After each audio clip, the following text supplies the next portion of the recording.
महाराज जड़ भरत के 3 जन्मों की कहानी। राजा भरत का पहला जन्म। श्री ऋषभ देव जी के 100 पुत्र थे, जिनमें सबसे बड़े भरत जी थे। इन्होंने अपने पुत्र भरत को राजगद्दी सौंप दी। इनका विवाह विश्वरूप की कन्या पंचनी से हुआ। इनके 5 पुत्र हुए, सुमति, राष्ट्रभृत, सुदर्शन, अवरण और धूम्रकेतु। पहले भारत भूमि को अजनाभावर्ष कहते थे, लेकिन राजा भरत के बाद से भारतवर्ष कहा जाने लगा।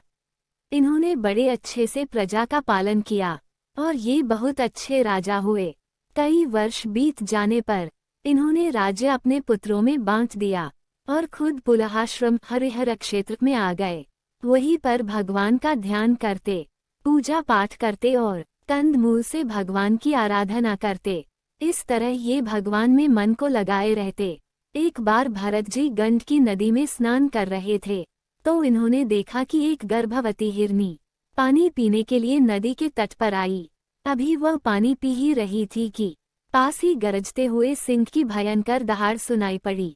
जैसे ही उसने शेर की दहाड़ सुनी तो वह डर गई और उसने नदी पार करने के लिए छलांग लगा दी। उसी समय उसके गर्भ से मृगशावक बाहर आ गया और नदी में गिर गया। हिरनी ने भी नदी पार की, लेकिन डर से उसने प्राण त्याग दिए। भरत जी ने देखा कि हिरनी का बच्चा नदी में बह रहा है। उन्हें बड़ी दया आई और कूदकर उस हिरन के बच्चे को बचा लिया और अपने आश्रम पर ले आए। वे बड़े प्यार से उस हिरनी के बच्चे का पालन करने लगे। वो हिरन अब भरत जी को ही अपना सब कुछ समझने लगा, लेकिन भरत जी एक गलती कर गए। उनका मन भगवान की पूजा से हटकर उस हिरन के बच्चे में आसक्त हो गया। हिरन के बच्चे में आसक्ति बढ़ जाने से सोते, बैठते और भोजन करते समय भी उनका चित्त उसके स्नेहपाश में बंधा रहता था। क्योंकि मन एक है, या तो आप इसे संसार में लगा लो या भगवान में। अब वो जो भी भगवान का पूजा पाठ करते, तो उस समय उन्हें उस हिरन के बच्चे की याद आ जाती। कहीं उसे कोई कुत्ता या सियार या भेड़िया खा न जाए। अगर भरत जी को वह दिखाई नहीं देता तो उनकी दशा ऐसे हो जाती कि किसी का सारा धन लूट गया हो। भरत जी को उसके रहने की, खाने की और सोने की चिंता लगी रहती थी। एक दिन ऐसा आया कि भरत जी अपने दैनिक कर्म में लगे हुए थे। वहां हिरनों का झुंड आया और वह हिरन का बच्चा उनके साथ चला गया। जब भरत जी को हिरन का बच्चा कहीं भी नहीं मिला तो उसे निरंतर उस हिरन की याद सताने लगी। काल का प्रभाव हुआ, भरत जी की मृत्यु हुई। मृत्यु के समय भरत जी उस हिरन का ही चिंतन कर रहे थे। महाराज का दूसरा जन्म हिरन के रूप में, इस कारण उन्हें अगला जन्म कालिंजर पर्वत पर एक हिरनी के गर्भ से हुआ। भरत जी हिरन बन गए, लेकिन उन्हें अपने पूर्वजन्म की याद बनी हुई थी, क्योंकि वो पूर्वजन्म में इतना भजन कर चुके थे। हिरन बनकर भरत जी सोच रहे थे कि पिछले जन्म में मैंने कितनी बड़ी भूल कर दी। अपने सब परिवार को छोड़कर मैं भगवान का भजन करने के लिए वन में आया था, लेकिन मैं उस हिरन में इतना आसक्त हो गया कि मुझे हिरन की योनि प्राप्त हो गई। एक दिन उन्होंने अपनी माता मृगी को त्याग दिया और अपनी जन्मभूमि कालजा पर्वत से वे फिर शांत स्वभाव मुनियों की प्रिय उसी शालग्राम तीरथ में, जो भगवान का क्षेत्र है, पुलस्त्य और पुलह ऋषि के आश्रम पर चले आए। वहां रहकर भी वे काल की ही प्रतीक्षा करने लगे। जैसा रूखा सूखा उन्हें मिल जाता था वे खा लेते थे। अंत में उन्होंने अपने शरीर का आधा भाग गंडकी के जल में डुबाए रखकर उस मृग शरीर को छोड़ दिया। महाराज जड़ भरत का तीसरा जन्म। भरत जी का अगला जन्म आंगिरस गोत्र ब्राह्मण के घर हुआ। ये बड़े ही श्रेष्ठ ब्राह्मण थे। इनकी बड़ी स्त्री से इनके 9 पुत्र हुए और छोटी पत्नी से एक ही साथ एक पुत्र और एक कन्या का जन्म हुआ। इस जन्म में भी भगवान की कृपा से इन्हें अपने पूर्वजन्म का स्मरण बना हुआ था। पिता पौरोहित्य कार्य में थे, तो सोचा अपने छोटे पुत्र को ही पौरोहित्य कर्म सिखाऊंगा। इधर भरत जी ने सोचा, एक जन्म के बिगड़ने से मुझे 3 जन्म लेना पड़ा, इसलिए अब वह गलती हम दोबारा नहीं करेंगे। पिता इन्हें वेद शास्त्र सिखाते, लेकिन ये जानबूझकर सीखते नहीं थे, क्योंकि अगर मैंने ये सब सीख लिए तो मुझे कर्म कांड करने पड़ेंगे और मैं फिर संसार में फंस जाऊंगा। इन्होंने जानबूझकर एक मंत्र भी याद नहीं किया। कोई कह भी नहीं सकता था ये कि ये वही ज्ञानी भरत है जो सब कुछ छोड़कर भगवान के भजन करने के लिए वन में गए थे। वे पृथ्वी पर ही पड़े रहते थे, कभी तेल उपटन आदि नहीं लगाते थे और न कभी स्नान ही करते थे। इससे उनके शरीर पर मैल जम गई थी। लोग कहने लगे थे कि ये तो अधम ब्राह्मण है। इसी कारण से इन्हें जड़ भरत कहा जाने लगा। इन पर सुख दुख का कोई प्रभाव नहीं था, गर्मी सर्दी और वर्षा का भी कोई प्रभाव नहीं था। कोई इन्हें काम की कहता तो कर देते थे, कोई गाली देता तो सुन लेते थे। अब तो ये देख पिताजी को बहुत गुस्सा आई। इस तरह पिता ने भरत जी को बहुत डांट ला गई और नाम ही रख दिया जड़। तुम भरत नहीं जड़ हो जड़। इस प्रकार इनका नाम ही पड़ गया जड़ भरत। समय बीता और एक दिन पिताजी पधार गए। बड़े पुत्र ने पिता का सब संस्कार किया। अब सभी भाइयों ने मिलकर विचार किया कि हम सब तो अपने अपने कार्य में व्यस्त रहते हैं और छोटा भाई बैठा बैठा खाता है। उनके भाइयों ने एक दिन उन्हें खेत की क्यारियां ठीक करने में लगा दिया। तब वे उस कार्य को भी करने लगे, परंतु उन्हें इस बात का कुछ भी ध्यान न था कि उन क्यारियों की भूमि समतल है या ऊंची नीची, अथवा वह छोटी है या बड़ी। उनके भाई उन्हें चावल की कनी, खली, भूसी, भुने हुए उड़द अथवा बर्तनों में लगी हुई जले अन्न की खुरचन जो कुछ भी दे देते, उसी को वे अमृत के समान खा लेते थे। जड़ भरत की रक्षा के लिए मूर्ति से प्रकट हुई थी मां काली। एक दिन डाकुओं के सरदार ने पुत्र की कामना से भद्रकाली को मनुष्य की बलि देने का संकल्प किया। उसने जिस पुरुष को पशु बलि देने के लिए मंगाया था, वो किसी तरह से उसके फंदे से निकलकर भाग गया। उसे ढूंढने के लिए उसके सेवक चारों ओर दौड़े, किंतु अंधेरी रात में आधी रात के समय कहीं उसका पता न लगा। अचानक उनकी दृष्टि इनानगिरस गोत्रीय ब्राह्मण कुमार भरत जी पर पड़ी, जो वन के जीवों से खेतों की रखवाली कर रहे थे। उन्होंने देखा कि हम इन्हें पकड़कर ले चलते हैं, इससे हमारे स्वामी का कार्य अवश्य सिद्ध हो जाएगा। ये सोचकर वे उन्हें रस्सियों से बांधकर चंडिका के मंदिर में ले आए। फिर उन चोरों ने अपनी पद्धति के अनुसार विधिपूर्वक उनको अभिषेक एवं स्नान कराकर कोरे वस्त्र पहनाए तथा नाना प्रकार के आभूषण, चंदन, माला और तिलक आदि से विभूषित कर अच्छी तरह भोजन कराया और बलिदान की विधि से गान, स्तुति और मृदंग एवं ढोल आदि का शब्द करते उस पुरुष को भद्रकाली के सामने नीचा सिर करा के बैठा दिया। इसके पश्चात नर पशु के रुधिर से देवी को तृप्त करने के लिए देवी मंत्रों से अभिमंत्रित एक तीक्ष्ण खड्ग उठाया और जैसे ही भरत जी को मारने लगे तो मां काली ने सोचा कि एक तो ये ब्राह्मण है और दूसरा भगवान का भक्त है। यदि मैं आज इसकी रक्षा नहीं कर पाए और भगवान ने पूछ लिया कि देवी आप मेरी भक्त की रक्षा नहीं कर पाई तो भगवान को क्या कहूंगी। इसलिए ये भयंकर कुकर्म देखकर देवी भद्रकाली के शरीर में अति दुस्सह ब्रह्मतेज से दाह होने लगा और वे एकाएक मूर्ति को फोड़कर प्रकट हो गईं। उन्होंने क्रोध से तड़ककर बड़ा भीषण अट्टहास किया और उछलकर उस अभिमंत्रित तलवार से ही उन सारे पापियों के सिर उड़ा दिए और अपने गणों के सहित उनके गले से बहता हुआ गरम गरम रुधिर रूप आसव पीकर अति उन्मत्त हो ऊंचे स्वर से गाती और नाचती हुई उन सिरों को ही गेंद बनाकर खेलने लगी। इस तरह मां काली ने भरत जी की प्राण रक्षा की। जड़ भरत और राजा रहुगन की कहानी। फिर भरत जी महाराज अब यहाँ से भी आगे चल दिए। एक बार सिंधु सोवीर देश का स्वामी राजा रहुगन पालकी पर सवार होकर कपिल भगवान के आश्रम पर जा रहा था। मार्ग में उन्हें पालकी साधने वाले एक कहार की कमी महसूस हुई। जब सेवक कहार की खोज करने निकले तो उन्हें यही भरत जी मिल गए और इन्हें पकड़कर पालकी उठाने में लगा दिया। वे बिना कुछ बोले ही चुपचाप पालकी को उठाकर चलने लगे। जड़ भरत महाराज पृथ्वी पर रेंगने वाले जीवों को बचाकर चल रहे थे, जिस कारण से पालकी हिल रही थी। राजा रहुगन ने पालकी उठाने वालों से कहा, अरे कहारों, अच्छी तरह चलो, पालकी को इस प्रकार ऊंची नीची करके क्यों चलते हो। कहारों ने सोचा अगर हमने ये नहीं बताया कि जो नया पालकी उठाने वाला है उसके कारण सब गड़बड़ हो रही है तो राजा हमें जरूर दंड देगा। उन्होंने राजा से कहा कि महाराज, अभी नया कहार पालकी में लगाया है जो कभी धीरे चलता है और कभी जल्दी। हम लोग इसके साथ पालकी नहीं ले जा सकते। राजा रहुगन ने सोचा संसर्ग से उत्पन्न होने वाला दोष एक व्यक्ति में होने पर भी उससे संबंध रखने वाले सभी पुरुषों में आ सकता है, इसलिए यदि इसका प्रतिकार न किया जाए तो धीरे धीरे ये सभी कहार अपनी चाल बिगाड़ लेंगे।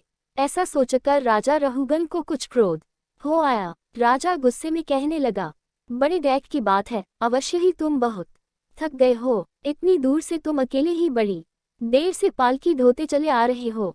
तुम्हारा शरीर भी तो विशेष मोटा ताजा और हट्टा कट्टा नहीं है, और मित्र बुढ़ापे ने अलग तुम्हें दबा रखा है। ऐसा सुनकर भी भरत जी ने राजा का कुछ भी बुरा न माना और चुपचाप पालकी को लेकर चलते रहे। लेकिन भरत जी महाराज अब भी अपनी चाल में चले जा रहे थे। चलते चलते रास्ते में एक लंबी चींटियों की लाइन भरत जी को दिखाई दी। कहीं चींटियों पर पैर न पड़ जाए, उन्होंने एक छोटी सी छलांग लगाई, और जैसे ही छलांग लगाई तो राजा का सर पालकी से टकराया और राजा गुस्से से आग बबूला हो गया। राजा कहता है, तू जीते जी मरे के सामान है, तू सर्वथा प्रमादी है, तुझसे ये पालकी का भार नहीं उठाया जा रहा है। जैसे यमराज जन समुदाय को उसके अपराधों के लिए दंड देते हैं, उसी प्रकार मैं भी अभी तेरा इलाज किए देता हूँ, तब तेरे होश ठिकाने आ जाएंगे। अपने अभिमान के कारण राजा अनाप शनाप बकने लगा। भरत जी ने सोचा कि एक तो ये मुझसे सेवा करवा रहा है और दूसरा गाली भी दे रहा है, तो मैं इसे थोड़ा ज्ञान दे दूं। जब भरत ने कहा, राजन तुमने जो कुछ कहा वह एकदम सच है, लेकिन यदि भार नाम की कोई वस्तु है तो ढोने वाले के लिए है, यदि कोई मार्ग है तो वह चलने वाले के लिए है। मोटापन भी उसी का है। ये सब शरीर के लिए कहा जाता है, आत्मा के लिए नहीं। ज्ञानी जन ऐसी बात नहीं करते। आधि, व्याधि, भूख प्यास, भय, कलह, इच्छा, बुढ़ापा, निद्रा, प्रेम, क्रोध, अभिमान और शोक, ये सब शरीर को लगते हैं, इसका आत्मा से कोई लेना देना नहीं है। भूख और प्यास प्राणों को लगती है, शोक और मोह मन में होता है।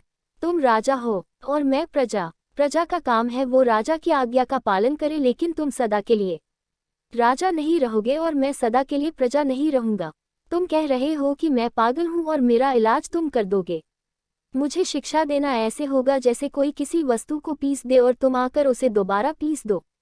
मैं तो पहले ही पिसा हुआ हूँ, तू मुझे क्या पीसेगा। जब भरत यथार्थ तत्व का उपदेश करते हुए इतना उत्तर देकर मौन हो गए, फिर राजा ने सोचा ये कोई ज्ञानी पुरुष है, और राजा पालकी से उतर पड़ा। उसका राजमत सर्वथा दूर हो गया और वह उनके चरणों में सिर रखकर अपना अपराध क्षमा कराते हुए इस प्रकार कहने लगा, आप कोई श्रेष्ठ ब्राह्मण हैं? क्या आप दत्तात्रेय आदि अवधूतों में से कोई हैं? आप किसके पुत्र हैं? आपका कहाँ जन्म हुआ है और यहाँ कैसे आपका पदार्पण हुआ है? यदि आप हमारा कल्याण करने पधारे हैं, तो क्या आप साक्षात सत्वमूर्ति भगवान कपिल जी ही तो नहीं हैं? मुझे इंद्र के वज्र का कोई डर नहीं है, न मैं महादेव जी के त्रिशूल से डरता हूँ और न यमराज के दंड से। मुझे अग्नि, सूर्य, चंद्र, वायु और कुबेर के अस्त्र शस्त्रों का भी कोई भय नहीं है, परंतु मैं ब्राह्मण कुल के अपमान से बहुत ही डरता हूँ। मेरे द्वारा किसी ब्राह्मण का अपमान न हो जाए। आप कृपा करके बताइए कि आप कौन हैं? मैंने आप जैसे संत पुरुष का अपमान किया, मैंने आपकी अवज्ञा की। अब आप ऐसी कृपा दृष्टि कीजिए जिससे इस साधु अवज्ञा रूप अपराध से मैं मुक्त हो जाऊं। जड़ भरत का राजा रहुगन को ज्ञान देना। जड़ भरत कहते हैं कि यह माया में मन संसार चक्र में छलने वाला है। जब तक यह मन रहता है तभी तक जागृत और स्वप्नावस्था का व्यवहार प्रकाशित होकर जीव का दृश्य बनता है। इसलिए पंडित जन मन को ही संसार में बंधने का और मोक्ष पद का कारण बताते हैं। विषयासक्त मन जीव को संसार संकट में डाल देता है। विषयहीन होने पर वही उसे शांति में मोक्ष पद प्राप्त करा देता है। जिस तरह घी से भीगी हुई बत्ती को खाने वाले दीपक से तो घूदेव वाली शिखा निकलती रहती है और जब घी समाप्त हो जाता है, उसी प्रकार विषय और कर्मों से आसक्त हुआ मन तरह तरह की वृत्तियों का आश्रय लिए रहता है और इनसे मुक्त होने पर वह अपने तत्व में लीन हो जाता है। 5 कर्मेंद्रिय, 5 ज्ञानेंद्रिय और 1 अहंकार, ये 11 मन की वृत्तियां हैं तथा 5 प्रकार के कर्म, 5 तन्मात्र और 1 शरीर, ये 11 उनके आधारभूत विषय कहे जाते हैं। गंध, रूप, स्पर्श, रस और शब्द, ये 5 ज्ञानेंद्रियों के विषय हैं। मल त्याग, संभोग, गमन, भाषण और लेना देना आदि व्यापार, ये 5 कर्मेंद्रियों के विषय हैं तथा शरीर को यह मेरा है इस प्रकार स्वीकार करना अहंकार का विषय है। कुछ लोग अहंकार को मन की 12वीं वृत्ति और उसके आश्रय शरीर को 12वां विषय मानते हैं। ये मन की 11 वृत्तियां द्रव्य, विषय, स्वभाव, आश्रय, संस्कार, कर्म और काल के द्वारा सैकड़ों, हजारों और करोड़ों भेदों में परिणत हो जाती हैं, किंतु इनकी सत्ता क्षेत्रज्ञ आत्मा की सत्ता से ही है, स्वतः या परस्पर मिलकर नहीं है। जब तक मनुष्य ज्ञान के द्वारा इस माया का तिरस्कार कर, सबकी आसक्ति छोड़कर तथा काम क्रोधादि 6 शत्रुओं को जीतकर आत्मतत्व को नहीं जान लेता, और जब तक वह आत्मा के उपाधि रूप मन को संसार दैक का क्षेत्र नहीं समझता, तब तक वह इस लोक में यूं ही भटकता रहता है, क्योंकि चित्त उसके शोक, मोह, रोग, राग, लोभ और वैर आदि के संस्कार तथा ममता की वृद्धि करता रहता है। यह मन ही तुम्हारा बड़ा बलवान शत्रु है। तुम्हारी उपेक्षा करने से इसकी शक्ति और भी बढ़ गई है। इसलिए तुम सावधान होकर श्री गुरु और हरि के चरणों की उपासना के अस्त्र से इसे मार डालो। राजा रहुगन ने कहा, मैं आपको नमस्कार करता हूँ। जिस प्रकार ज्वर से पीड़ित रोगी के लिए मीठी औषधि और धूप से तपे हुए पुरुष के लिए शीतल जल अमृत तुल्य होता है, उसी प्रकार मेरे लिए, जिसकी विवेक बुद्धि को देहाभिमान रूप विषैले सर्प ने डस लिया है, आपके वचन अमृतमय औषधि के समान है। आपने कहा था कि भार नाम की अगर कोई चीज है तो उसका संबंध केवल देह तक ही सीमित है, उसका आत्मा से कोई संबंध नहीं है। ये बात मेरी समझ में नहीं आई है। आपके ऊपर पालकी रखी हुई है तो आपको भार लगेगा, और यदि आपके शरीर को भार का अनुभव होगा तो उसे आत्मा भी अनुभव करती होगी ना।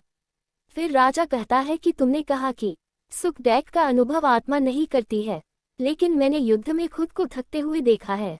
मैं आपको एक उदाहरण देता हूँ। एक पात्र बर्तन है, बर्तन में पानी है और पानी में चावल है। अगर हम उसे अग्नि पर चढ़ाएंगे तो पहले अग्नि पात्र को गर्म करेगी, फिर पानी गर्म होगा और फिर चावल गल जाएगा, क्योंकि सभी एक दूसरे के संपर्क में है।